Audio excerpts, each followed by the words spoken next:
How much gasoline do you truly need for a 2-week power outage? Today's video we're going to discuss it.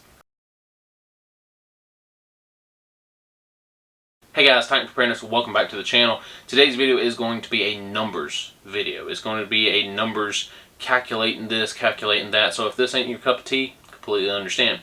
But I was recently watching Survival Dispatch, and no offense to them, I was watching one of their older videos. And one of their SMEs, subject matter experts, said that you needed 70 gallons, 70 gallons of fuel for a 2-week power outage based on his experience. That is a lot of fuel.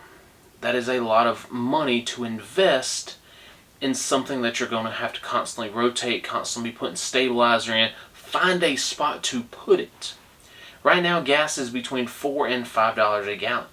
So 70 gallons of fuel is going to cost you $350 on the maximum end.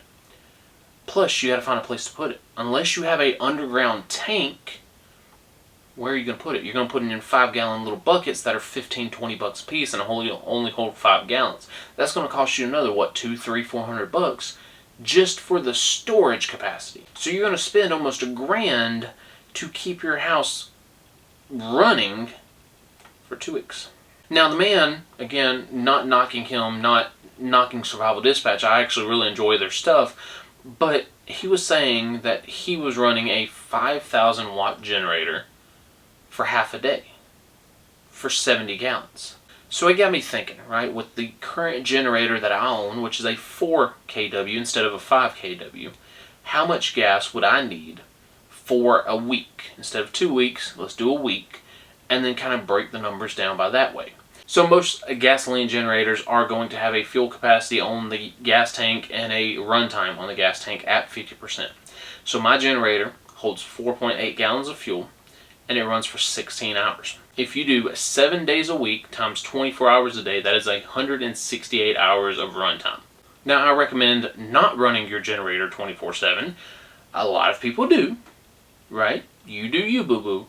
I don't recommend that. So dividing the 168 hours in a week, divided by the 16 hours my generator can run, it got me to 10.5 tanks per week, times 4.8 gallons, is 50.4 gallons per week. So, running it 24/7, that is how much I would need. So if I was in the same scenario, and I ran my generator for half of a day, that would cut that 50.4 down to 25.2. So for this whole video, I am using Harbor Freight Predator numbers. So for those first ones, it was a 4375 generator with 3,500 running watts, gasoline, straight gasoline generator. For the inverter generator, it is a 4550. So 4,550 with a 3,550 runtime. So the numbers are a little bit different as far as running watts, but they're right at the same ballpark.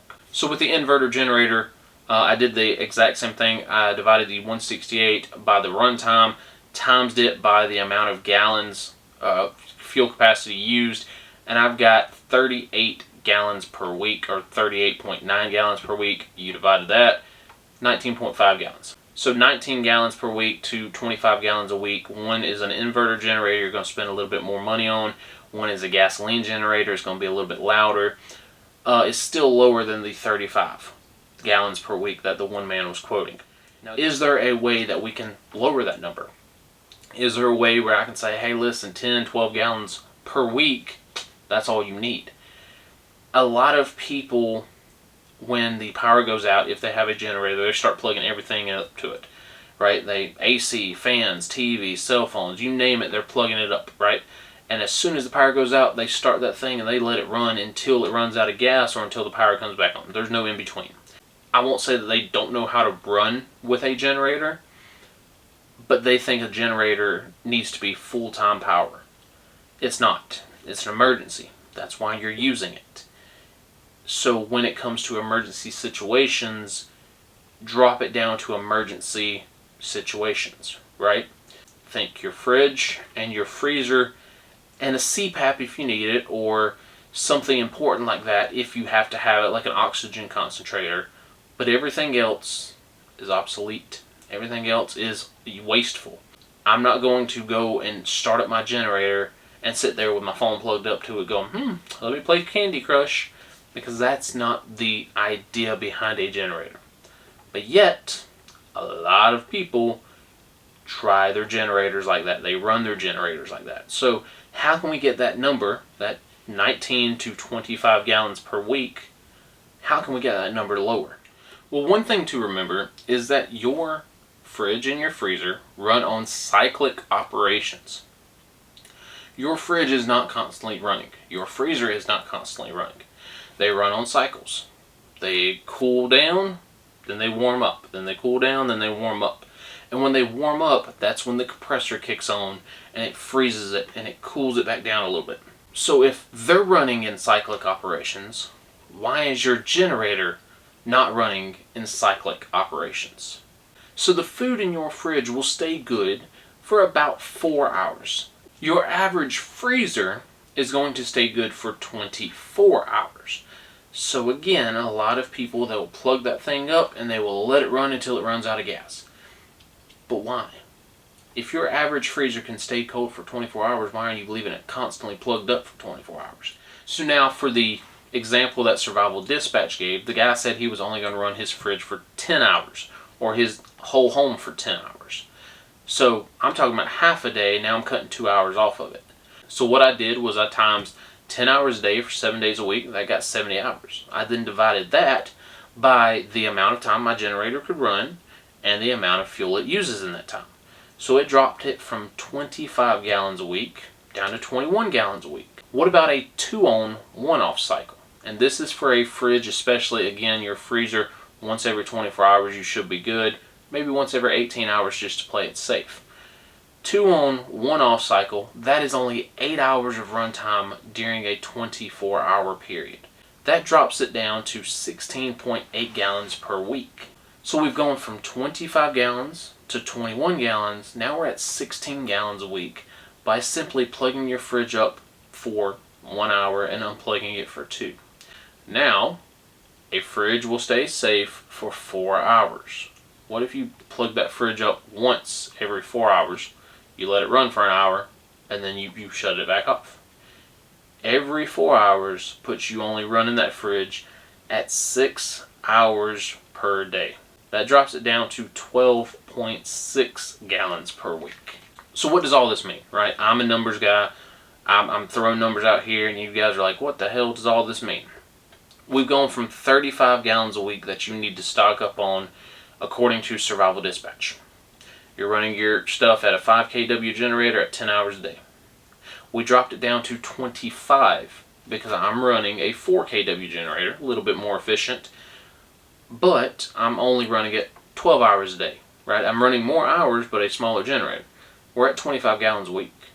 Then we dropped it down to 21. Then we dropped it down to 16. Now we're at 12.4 gallons a week. That is 23 gallons a week in savings. Times that by a second week, that is 46 gallons. 46 gallons is a lot of fuel. 46 gallons is a lot of fuel that you have to store up. 46 gallons, according to Survival Dispatch, that you should be stocking up for a 2-week outage, and I'm telling you that 12 gallons will do it. You just have to play the cyclic game. I don't know many people who own a generator, first off. I don't know many people who own more than 2 or 3 gas tanks or gas cans, let alone enough to hold 75 gallons for a 2-week outage. But the people that I know who are preppers, they don't have 75 gallons. They might have 20 gallons. They might have 30 gallons. They're not stocking up on 100 gallons of fuel in hopes that one day the power goes out and they can run their fridge and their freezer for 2 weeks. They're going to find ways to get by and save money. And this is one of those ways. And again, all those numbers were talking about running a fridge. Your fridge, at least to me, is not as important as my freezer. My freezer has meats, my freezer has stuff for the kids, right? My fridge, I got a couple condiments in there, I got a couple drinks in there, a couple things of butter. So, my first day, if it was me and the power goes out, I'm going to open up that fridge and I'm going to see what I can take out of it. I'm going to go and make sure I have ice in my cooler, and I'm going to go, okay, those cold beers, those cold drinks, they can go in the cooler, and we can throw away the ketchup, we can throw away the mustard. It's not that bad, right? Or we can put it in the cooler if we have room. So again, I'm going to try to save that freezer. And your freezer stays good for 24 hours on average. Let's say you do plug it up for 2 hours a day, right? Instead of 1 hour, you want to play it safe, you plug it up for 2 hours a day. My generator runs for 16 hours on right around 5 gallons of fuel. 16 hours divided by that 2 hours that I'm plugging it up per day, that's 8 days worth just on that one tank of fuel. Yes, again, in this scenario, right, once you wiped out your fridge, don't worry about plugging it up. You're not running TVs, you're not running your PlayStation and your Xboxes, right? You're not living like the kings, but you are saving a ton on that gas. And as we all know, during emergency situations, gas is hard to find, it's hard to come by. Good luck finding it, good luck getting it. So again, this is a numbers video. I'm a numbers guy. I thought 75 gallons for 2 weeks was ridiculous. Again, I like Survival Dispatch, but some of their stuff is just, whew. Again, question everything, run your own numbers. Maybe you have a 2 kW generator. Maybe you have a 10 kW generator. Do your own math, do your own numbers. The numbers on the tank will tell you how long it will run. Figure that out and test it. Right? If you have a generator that says it'll run for 16 hours and you plug it up and it only runs for 2, well, you've got something wrong. Or, and here's an example, go buy you a solar generator. Right? With this, I don't even have to worry about stocking up on gas. Yes, there's links below, you can go pick one up. Yes, they are money up front, but with solar, I don't have to worry about buying gas. And it's quiet. I don't have to worry about running a generator and let my neighbors know. Anyway, hope you guys enjoyed this video. If you have a generator, how much fuel do you stock up on? Do you stock up on 75 gallons because somebody told you to? Or are you like most people and stock up on less than 20? Let me know down below. That's all we got. Y'all stay safe out there. T2 out.